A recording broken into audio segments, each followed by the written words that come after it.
Hello everybody, just doing a product review here on a Champion generator that we bought back in 2016, and it's now April 2025.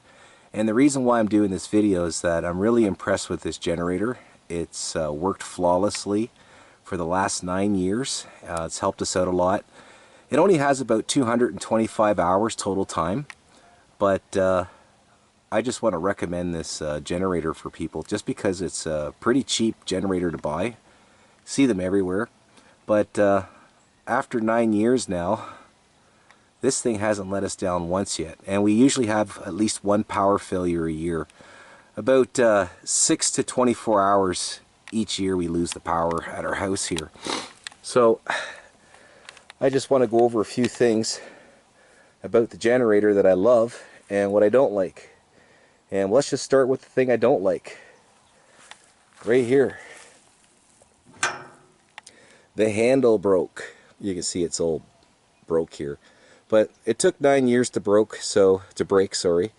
And that's pretty much the only thing bad I can say about this generator was the handle was a bit chintzy. And it only lasted for about 9 years. Now you can see this is my generator box right here. This is where I store it all the time. So I don't have to pull it out too far to use it. And I just throw it inside there when it's not in use. And it keeps the elements off it like ice, rain, snow, etc. And by looking at the condition of my generator, it almost looks brand new. So build a generator box. Great place to store them. Now maintenance wise, that's what I want to go over with you today. What type of maintenance have we done over the last 9 years with this generator? Basically change the oil once a year with synthetic oil. And synthetic oil is better to use because you don't know when you're going to get your power failure. It could be in the middle of winter. So synthetic oil is good for that, for cold starts. And also synthetic oil has proven to be a little bit better for keeping the engine cooler while it's running for many hours. And you can go on the Project Farm. He's a YouTuber. He actually did an experiment with generators running on mineral-based oil or synthetic. And sure enough, this synthetic oil makes the engine run slightly cooler. So just keep that in mind if you're going to be buying one of these generators, is to use good synthetic oil. And it only holds about a quart of oil, just over a quart or 1 liter, so you're not going to break the bank buying synthetic oil. And we've had power failures in the summertime, the fall, the spring, and we have also had them in the winter, just like this year. This generator just got through 12 days of a power failure after an ice storm that we had here in Canada, Ontario, Canada. And it basically saved us because this house is totally dependent on electricity. We can't use our toilets or our sinks without the well running, and we need electricity for that. And keeping our food from spoiling. So change the oil once a year, and we also clean the air filter too. That's pretty much all we've done in 9 years of operating this machine, and it always starts in one pull. So for a cheap generator, always starting up in one pull and working flawlessly for 9 years through our power failures, it's definitely one with me. And if you ever see a Champion generator for sale, and you can rest assured that it's a good product. You see them everywhere, but they're very, very good. Now, there's a couple things you need to know if you are going to run a generator, is to always use fresh gas. A lot of people have problems working on their generators, or get their generators to work when they need it, is because they haven't had a power failure in a couple years, and they got all this old gas in there, and that basically destroys your generator, okay?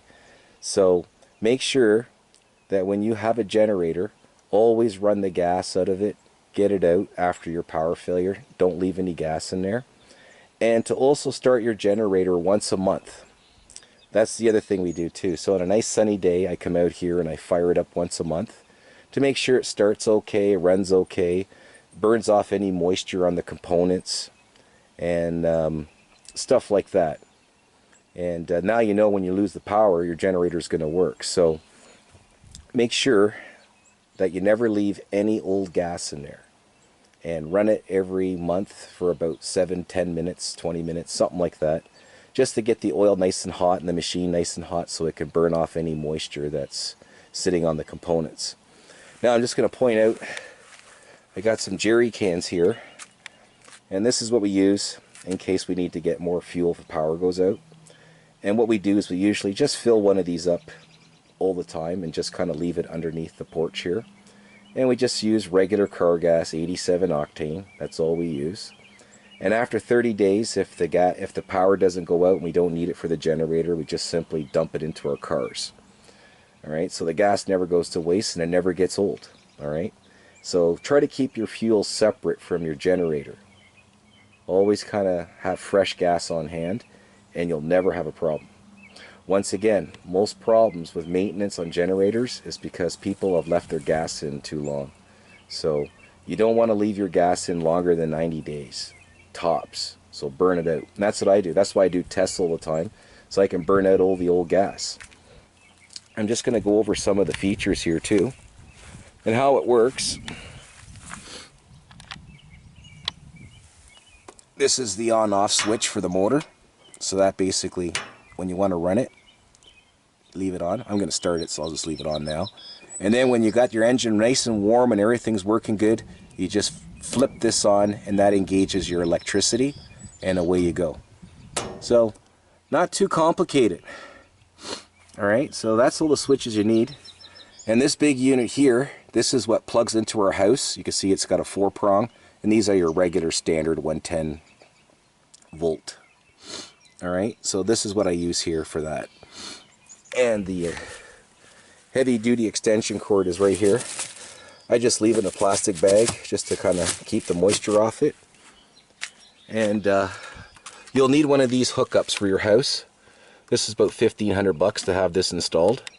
And all it is just a little plug that you pull down, and you plug your extension cord in there, and now your house is fully running on your generator during a power failure. So it's that easy, it just pops in there. Alright, now we're going to go over the starting of this machine. And you'll see there is a fuel switch here. And this fuel switch turns on the fuel from your tank into your carburetor. It's in the off position now, but when you finish running your generator for the day, don't turn it off with the red switch. Turn it off with the carburetor and burn off all the gas in your carburetor, because if gas sits inside your carburetor, it's going to screw it up. That's why they put this on, so that you can turn off the carburetor from the tank and just burn off the fuel that's in there and just let it run out of gas. Alright? And make sure your power's off too when you want to stop it. But I always shut it off from here. You can shut it off from here if you just want to do a quick shutdown. Alright, you can shut it off here. But after finishing using my generator, I just simply close off the fuel here and let the engine starve for fuel, and the carburetor is now empty. And over here is the choke. Choke on, choke off. And that's pretty much it.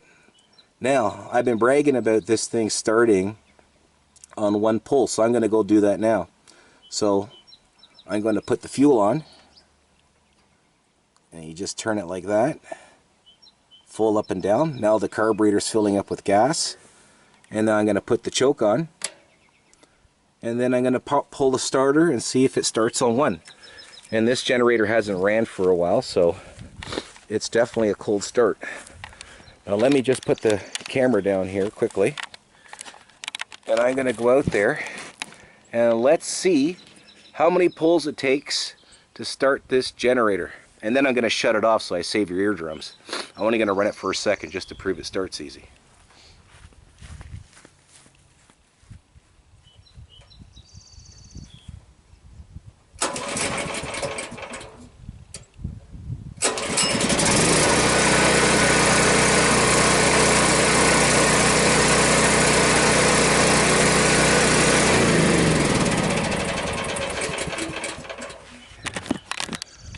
Okay, I lied. It took 2 pulls that time, figures, eh?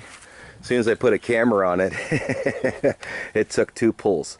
But there you go, 9-year-old generator, and it started up really nice. Now I'm just going to go over another thing with you too. If you do get this generator, it comes with an OEM plug, spark plug. Ran fine for the 9 years, but you get a slight pop once in a while. And we just shifted the spark plug, changed the spark plug over to an NGK spark plug, and it runs much better on an NGK spark plug. Just the tip of the day. So if you own one of these, switch to NGK brand spark plugs, and it runs great. And there's one other thing here that I want to mention. Oh, our generator did die on us in the ice storm. 12 days of no power. This thing performed great, and just before the power came back on for the house, the generator died. It was done. It couldn't start anymore. It was backfiring, wouldn't start. So I'm going to tell you what happened here. And the good news is it doesn't cost you anything to fix it, and it's just about 30 minutes of your time. And I'm going to show you a place on YouTube where you can go ahead and look at the maintenance for that type of repair. And it's basically the valves right here. See this cover here? You got to take the bolt off, and the cover comes off nice and neatly, and you'll see the valves. And what you have to do is put some feelers in and adjust your valves up, and it's no big deal. It's just a couple screws, and then you just put it back together again, and as you can see, the machine works properly. In the manual they tell you to check it every 100 hours, but ours went for 225 before we started having problems with the valves. So expect the valves to have needing some type of adjustment after a couple 100 hours. But once again, it was an easy job. There's a guy on YouTube. I'll just show you him here.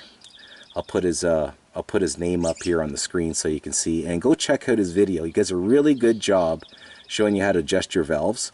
And that's just something you're going to have to do once in a while. But don't throw your generator away or take it to a repair shop. You can do this yourself.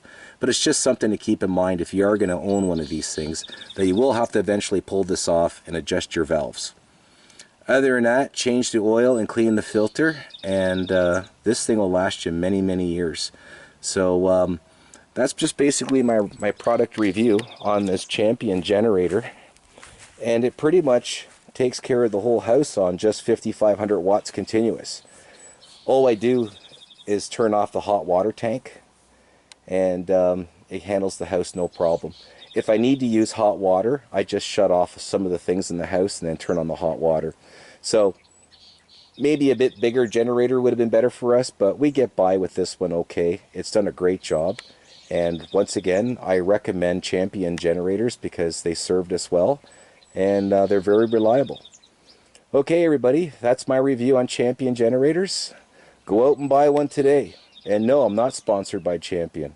I just love the way this thing treated us over the last 9 years. Alright, take care. So long.